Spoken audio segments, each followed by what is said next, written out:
ગુજરાતમાં જેટલી પણ સરકારી અને જેએમઆરએસ મેડિકલ કોલેજો આવેલી છે એમાં કોઈ પણ ફીનો વધારો નથી. પ્રાઇવેટ મેડિકલ કોલેજમાં જે ફી વધારો છે એ ગયા વર્ષે જ આવી ગયો હતો. તો જે વિદ્યાર્થીઓ ગયા વર્ષે 2025માં એડમિશન લીધું હતું એના માટે કોઈ ફી વધારો નથી.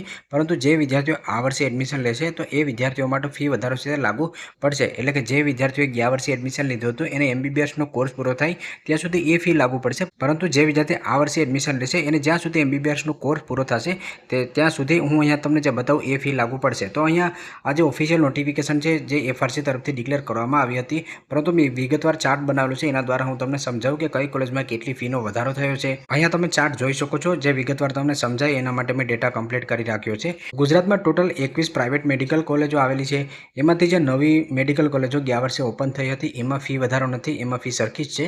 પરંતુ જે 19 મેડિકલ કોલેજો છે એટલે કે 21માંથી જે 19 પ્રાઇવેટ મેડિકલ કોલેજો છે એમાં જે વિદ્યાર્થીઓ આ વર્ષે એડમિશન લેશે તો એને આ વર્ષનો ફી વધારો છે તે લાગુ પડશે. એટલે કે અહીંયા હું જે ફી તમને બતાવું છું એ ફી વિદ્યાર્થીને ભરવી પડશે. તો અહીંયા તમને કોલેજના નામ જોવા મળશે, ત્યાર પછી ગયા વર્ષની ફીસ જોવા મળશે કે ગયા વખતે જે વિદ્યાર્થી એડમિશન લીધું હતું એને ગવર્મેન્ટ કોટાની ફી કેટલી હતી ને એમક્યુ કોટાની ફી કેટલી હતી.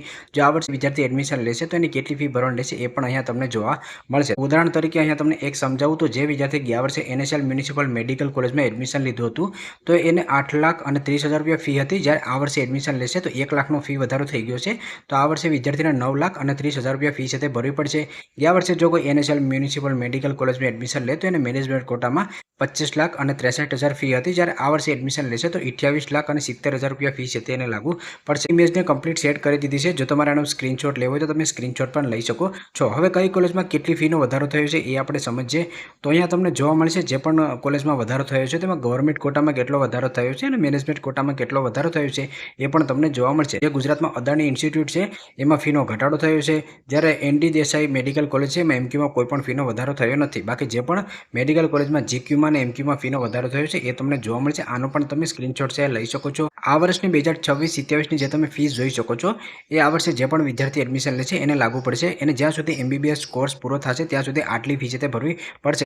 તો જ્યારે પણ રાઉન્ડની પ્રોસેસ ચાલુ થાય અને વિદ્યાર્થી કોલેજ પસંદગીમાં કોલેજ નાખતા હોય તો પોતાના બજેટ અનુસાર આમાંથી તમારી ફી છે એ ચેક કરવી જોઈએ. જેમ કે ગવર્મેન્ટ કોટામાં તમે કેટલી પે કરી શકો, મેનેજમેન્ટ કોટામાં તમે કેટલી પે કરી શકો, તો એ મુજબ કોલેજ પસંદગી કરવી જોઈએ. ઘણીવાર એવું થતું હોય કે ઘણા બધી વિદ્યાર્થીઓ કોલેજ પસંદગી નાખી દેતા હોય છે અને ત્યાર પછી ફી ના ભરી શકતા હોય તો એને સીટ છોડવી પડતી હોય છે અને ડિપોઝિટ પણ એની જપ્ત થઈ જતી હોય છે. તો આપણે હંમેશા આપણા બજેટ અનુસાર જ આપણે કોલેજ છે એ પસંદ કરવી જોઈએ, કારણ કે એમક્યુમાં સીટ છે એ લાખોમાં જતી હોય છે. તો અહીંયાથી તમે આનો સ્ક્રીનશોટ પણ લઈ શકો છો. જ્યારે એડમિશન પ્રોસેસ ચાલુ થશે, કોઈ નવી અપડેટ આવશે તો 100% હું તમને અપડેટ કરી દઈશ.